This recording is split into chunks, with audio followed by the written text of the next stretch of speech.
ఇంకోటి national issues మీద మనం మాట్లాడుతున్నప్పుడు గత 2 రోజులుగా ఉంది. తర్వాత ఈరోజు రేపు ఢిల్లీకి చెరువు ఢిల్లీ అని చెప్పేసి ట్రాక్టర్స్ని పెట్టుకుని రైతులందరూ వెళ్ళి ఈ కేంద్ర ప్రభుత్వం మీద మినిమం సపోర్ట్ ప్రైస్ మీద విధి విధానాలు రూపొందించి ఒక ఎంఎస్పి దాని మీద ఒక పాలసీ గైడ్లైన్స్ కింద ఇవ్వాలని చెప్పి ఇన్సిస్ట్ చేయడం అనేది ఎంతవరకు సబబు, అది అసలు కుదురుతుందా? ఓవరాల్గా చూసుకున్నట్టే గవర్నమెంట్ ఆఫ్ ఇండియా మొత్తం అన్ని రాష్ట్ర ప్రభుత్వాలకు బైండింగ్గా ఉండేటట్టు దీన్ని తీసుకురాగలదా, లేకపోతే కేంద్ర ప్రభుత్వమే చేస్తుందా? దీని మీద కొంచెం వివరణ ఇస్తే బాగుంటుంది. ఇది ఒక ప్రహసనం అయిపోయింది. ఎలక్షన్ల దగ్గర పడినప్పుడు కొన్ని వెస్టర్న్ ఇంట్రెస్ట్, ఎస్పెషల్లీ అక్కడ ఢిల్లీకి దగ్గర కాబట్టి పంజాబ్, హర్యానా, వెస్టర్న్ యూపీ నుంచి ఈ ట్రాక్టర్లు వేసుకొని పోయి లారీలు చేసి గలభా చేసి ఢిల్లీలో స్తంభింపజేసి చేయటం అనేది ఒక రొటీన్గా తయారైంది. మొన్న ఆ ఫామ్ లాస్ తీసుకొచ్చినప్పుడు వాటిని వీళ్ళు గట్టిగా అపోజ్ చేశారు. అదే ఫార్మర్స్ లాబీ. యాక్చువల్లీ అది అగ్రికల్చర్ చాలా బెనిఫిట్ చేసేది, కానీ ఈజీ మనీకి అలవాటు పడిపోయి కమర్షియల్గా పోదామన్న దృష్టి లేకుండా సబ్సిడీస్ మీద బతకటానికి నిలబెట్టిపోయి ఆ రోజు అది వద్దనేసి పెద్ద ఎజిటేషన్ చేసి దాంట్లో అన్ని రకాల ఎలిమెంట్స్ జాయిన్ అయ్యి ఆఖరికి కొంత వైలెంట్గా టర్న్ అవుతుంది అన్నప్పుడు గవర్నమెంట్ ఇంకా గివింగ్ చేసింది. అదే అలుసుగా చూసుకొని మళ్ళీ ఇప్పుడు వస్తున్నారు. ఇక్కడ 2 విషయాలు. ఏదైనా బడ్జెట్ మోస్ట్ ఇంపార్టెంట్ థింగ్, అది మర్చిపోకూడదు. ఇప్పుడు మినిమం గ్యారంటీ ప్రైస్ ఇచ్చే లెజిస్లేట్ చేసిన ఆ ప్రైస్కి కొనాలి కదా. గవర్నమెంట్ అంతా ప్రొక్యూర్ చేస్తే ఎంత బడ్జెట్ కావాలి? అది జస్ట్ ఇంపాసిబుల్ అయ్యేటటువంటి పనిగా.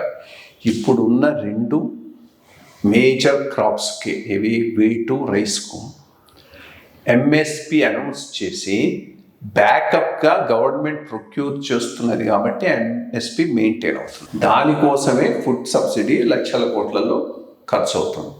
ఇది అన్ని క్రాప్లకు ఎక్స్టెండ్ చేసి ఇవ్వటం అనేది మొదలెట్టితే దానికి అంత ఉంటుంది. ఇప్పటికే సబ్సిడీస్ బర్డన్ చాలా ఎక్కువగా ఉన్నది, భరించే పరిస్థితి లేదు. సో అది ప్రాక్టికల్ కాదు. ఇన్ఫ్యాక్ట్ కమర్షియల్గా అగ్రికల్చర్ ఇంకూ ఎక్స్పోర్ట్ ఓరియంటెడ్ అగ్రికల్చర్కు, ఇంటెన్సివ్ అగ్రికల్చర్కు వీళ్ళు అలవాటు పడాలి. రెండోది, ఎంఎస్పి ఎప్పుడు కూడా చిన్న రైతుకు సహాయం చేసే విధానం అయితే కాదు. ఎవరికి ఎంఎస్పి, ఎవరైతే మార్కెటబుల్ సర్ప్లస్ ప్రొడ్యూస్ చేసి వేయగలుగుతాడో వాడికి ఎంఎస్పి వస్తుంది. 10-15 ఎకరాలకు ఎక్కువ ఉన్నవాడికి కానీ తక్కువ ఉన్నటువంటి చిన్న రైతుకు ఎంఎస్పి వలన పెద్దగా ప్రయోజనం ఏముండదు. ఎందుకంటే మార్కెట్ తెచ్చి అమ్మేటటువంటి పరిస్థితి వాడి కన్సంప్షన్కి వాడికే సరిపోతుంది.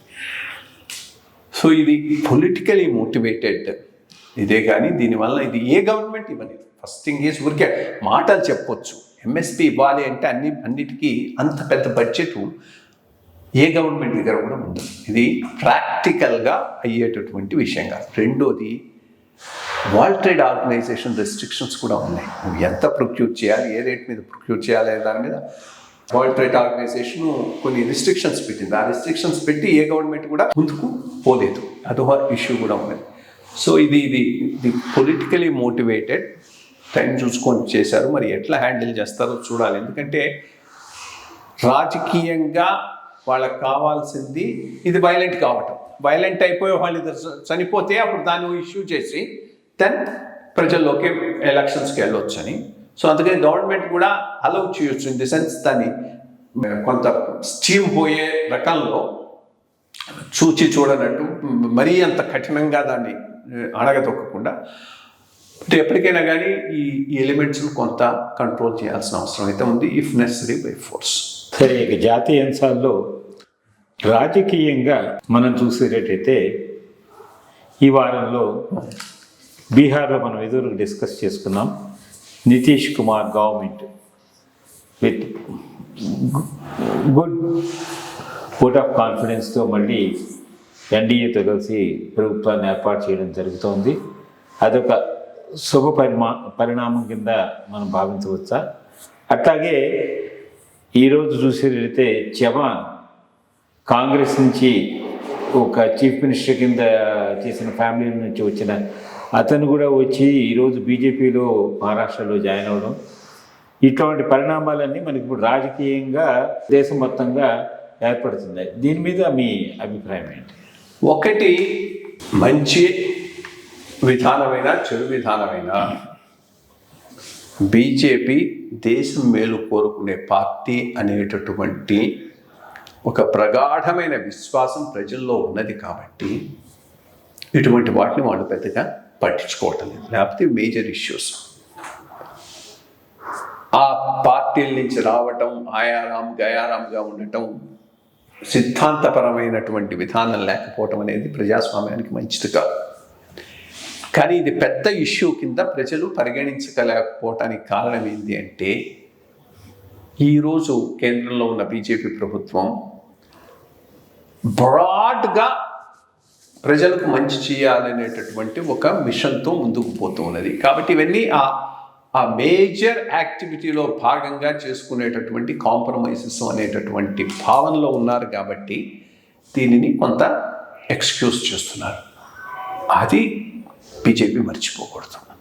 ఏ రోజైతే రేపు వాళ్ళు ఒక 350, 360తో కనుక రేపు రాగలిగి ఆ పైన కూడా ఇట్లాంటి పనులు చేస్తే ప్రజలు క్షమించరు.